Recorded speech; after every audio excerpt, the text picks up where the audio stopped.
Hi, I'm Becky Branca, Mrs Australia Globe 2014. I'm a mother of two. I have a 3-year-old daughter Isabella and a 22-month-old son Dominic. I'm a flight attendant for Virgin and I'm also the designer and creator of Labella Haute Couture, which is actually in talks with a Beverly Hills agency about going global. You'll be seeing it on the red carpet in the coming months, which is really exciting. I live in the most livable city in the world, Melbourne. I grew up in a small country town in Victoria called Coralline, and I feel really blessed to be representing my country in what's going to be the biggest Mrs. Pageant ever. I entered the pageant for many reasons. One was to meet like-minded women like myself who firmly believe in giving back to the community, and being Mrs. Australia gives you the privilege to be able to give back on a national and even possibly a global scale. It also gives you a platform to be able to pursue your careers, whether it be in politics or with a charity.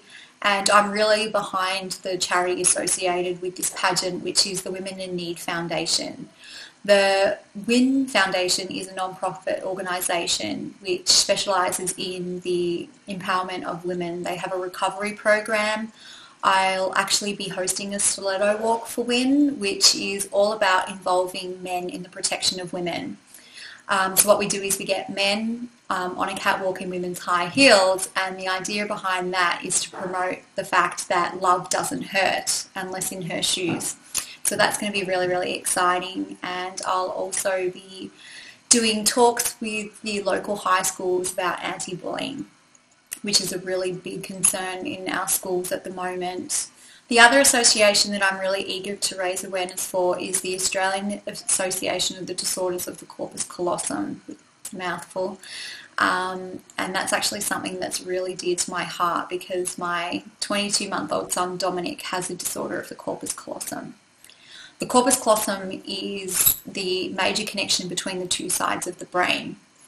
And a disorder of the corpus callosum is when the corpus callosum hasn't fully developed or hasn't developed at all. And in my son's case, it hasn't fully developed. He has a corpus callosum the size of a 40-week-old infant, so a newborn.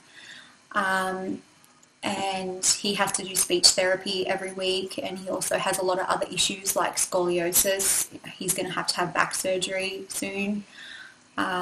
So that's, something that's definitely dear to my heart and was a big part of me wanting to become Mrs. Australia. I'm really excited to meet the other women in China at the end of the year. We're all friends on Facebook and we have an alumni page, and everyone's really encouraging and really supportive of each other, which is really, really nice to see. One of my favourite quotes is that girls compete with each other, but women empower one another, and that's really the case with this pageant. Everyone is so supportive and so encouraging, and that's just so amazing to be able to be a part of that. My advice for anyone considering entering a pageant is definitely do so. There's so many windows of opportunity and there is so much that you can learn, not only about yourself but about communication skills, interviews, poise, leadership, and there's so many wonderful organisations that you can work with or even create yourself if there's something that you have in mind. So definitely give it a go. Thank you for watching, and from Australia, God bless. And thank you so much for your support. Bye.